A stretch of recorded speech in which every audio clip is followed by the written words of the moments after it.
BRS party KCR గాని, కేసీఆర్ కుటుంబం గాని, కేసీఆర్ చుట్టూన్న వందమాగదులు గాని, లేకపోతే కేసీఆర్ కు సహకరించే శక్తులు ఏవైనా సరే బీఆర్ఎస్ పార్టీని ఇక బతికించే పరిస్థితి లేదు. మీరు ఎన్ని అబద్దాలు ప్రచారం చేసుకున్నా అది గాలికి పోతుంది. ఎంతమంది బయటకు వచ్చి మాట్లాడినా, ఏ రకమైన మాటలు మాట్లాడినా మిమ్మల్ని ప్రజలు తిరస్కరించడమే కాకుండా బండకేసి బాధితే పోయి ఇంట్లో పడిన పరిస్థితి ఉన్నది.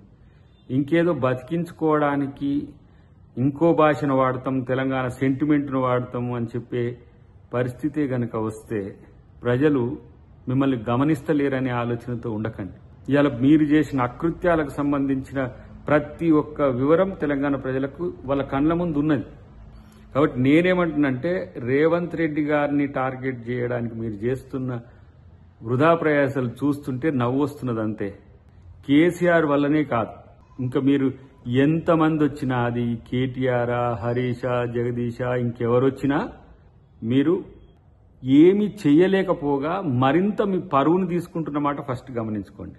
కనీసం ఇప్పటి వరకున్న విలువ గౌరవాన్ని కాపాడుకుంటే మంచిదని చెప్పి నేను హితవు చెప్తున్నా. ఈరోజు మీరు చేస్తున్న ఆరోపణలో మీరు చేస్తున్న ఏవైతే అంశాలు ఉన్నాయో అవి మీరు క్రియేట్ చేస్తున్నామని కూడా తెలుసు. ఎట్లా కనుక ఆర్టిఫిషియల్ ఇంటెలిజెన్స్ తోని కంచిగచ్చిబౌలి ఎట్లా క్రియేట్ చేసిండ్రో అబద్దాలను ప్రచారం చేయడానికి ఒక ఈడియాటిక్ స్ట్రాటజీ, ఒక బుద్ధి లేని స్ట్రాటజీ, తెలంగాణ సమాజానికి కన్ఫ్యూజన్ చేసే స్ట్రాటజీ మీరు చేస్తుందని తెలుసు. నేనంటున్నా మీ చేత కాదు, కేసీఆర్ చేత కాకనే కామ్గా ఇంట్లో వండుకుండు. 6 నెలలు చూద్దామన్నాడు, సంవత్సరం చూసిండు, సంవత్సరంన్నర చూసిండు. ఇక ఇట్లా కూడా రేవంత్ రెడ్డి గారు దొరకట్లేరు మీకు. ఎందుకంటే ఇన్ని అభివృద్ధి కార్యక్రమాలు చేసిన ముఖ్యమంత్రి ఈ దేశంలోనే ఉండట్లేడు. పైగా ఇప్పుడు బీసీ బిల్లుతో దేశవ్యాప్త చర్చ అయింది. ఇది జీర్ణించుకోలేక మంచి పనులు జరిగినప్పుడల్లా ఒకటి తెర మీదకి తీసుకొచ్చి బండారం బయట పెడుతున్నట్టుగా ఏదో పెద్ద పొడింగి మాటలు మాట్లాడుతున్నారు. మీరు ఫోన్ ట్యాపింగ్లు ఇరుక్కొని ఫోన్ ట్యాపింగ్ గురించి మాట్లాడతారు. మీరు అవినీతి అక్రమాల్లో కమిషన్స్ ఎదుర్కొని కమిషన్స్ అంటారు. కాబట్టి ఇవాళ ముగ్గురైనా నలుగురైనా మీరు ఎంతమంది వచ్చినా మీరు రేవంత్ రెడ్డి గారిని ఏమి చేయలేకపోగా మీ పరువు తీసుకుంటారనే మాట మాత్రం వాస్తవం. నేనంటున్నా ఇంకా బీఆర్ఎస్ పార్టీ మనుగడలో ఉంటది అని ఆలోచించేటోళ్ళంతా కూడా సమయం వృధా తప్పితే మరొకటి కాదు. వాళ్ళని చంపుకుంటున్న తీరు మీరు గమనించండి. పని లేక ఫ్రస్ట్రేషన్లో ఏం చేయాలనో ఎటు పాలుపోక రోజుకు 2 ప్రెస్ మీట్లు, ఒక ట్విట్టర్, ఇంకొక పరామర్శ, ఇట్లా పేరు మీద మీరు చేస్తున్న ఈ యాగి ఏదైతే ఉందో నవ్వొస్తున్నది మిమ్మల్ని చూస్తుంటే. ఈ సో ఏదో ప్రభుత్వంలో ఉన్నప్పుడు ప్రజలతో ఉంటే ఈ గతి పట్టేది కాదు కదా. ప్రభుత్వం వచ్చే వరకు రాజులం అనుకోవడం, అందలం ఎక్కిచ్చినట్టుగా తెలంగాణ ప్రజలు మీకు అవకాశం ఇస్తే అందలం ఎక్కి వాళ్ళని అనగదొక్కే కుట్రలు చేస్తారు.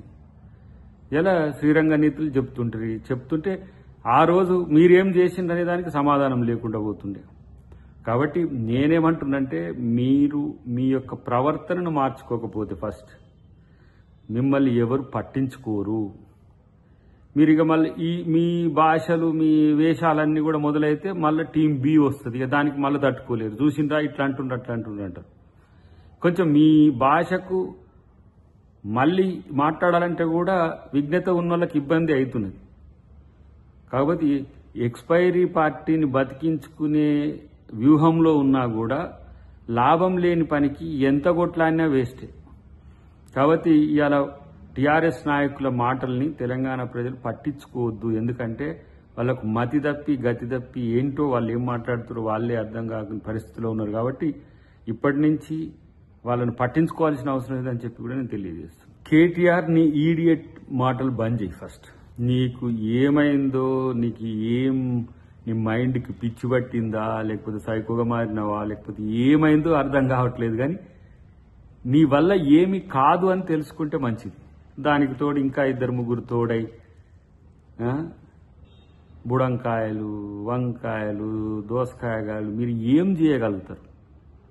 మీ అయ్యను ప్రజలు తిరస్కరిస్తేనే పోయి ఫామ్ హౌస్లో పడి ఏ విధంగా గిలగిల కొట్టుకుంటుండో మీకు తెలుసు. దానికి కారణం ఎవరు? రేవంత్ రెడ్డి అని కూడా తెలుసు. రేవంత్ రెడ్డి గారి మీద విష ప్రచారం చేయడం వల్ల మీకేదో లాభం జరుగుతుంది, లేకపోతే ఆంధ్రాతో ముడిగట్టడం వల్ల ఏదో లాభం జరుగుతుంది, రోజు ఇట్లనే అబద్ధాలు ఆడదాము, ఏ విధంగా రేవంత్ రెడ్డిని మనము డిగ్రేడ్ చేద్దామని చూస్తే అంతకంతకు పెరిగిపోతున్న పరిస్థితి. ఏ విధంగా ఇలా దేశవ్యాప్తంగా బీసీ బిల్లుతో చర్చల్లో ఉండో కనీసం తెలుసుకోండి. మీకు ఒక ఏమంటారు, మీరు ఒక ముసుగు కప్పుకొని ఏమీ తెలియని దద్దమ్మల్లాగా ఇంట్లో వండుకున్నారు కాబట్టి మీకు ఇలా ఏం అర్థం కావట్లేదు రేవంత్ రెడ్డి చేసే పనులేందో. లేదంటే ఆయన కొట్టే దెబ్బలకు దిమ్మ తిరుగుతుందో మనకు తెలియదు. కానీ డెఫినెట్గా మీకు ప్రజలు భవిష్యత్తును కూడా లేకుండా చేస్తారనే విషయాన్ని గుర్తుపెట్టుకుంటే మంచిది.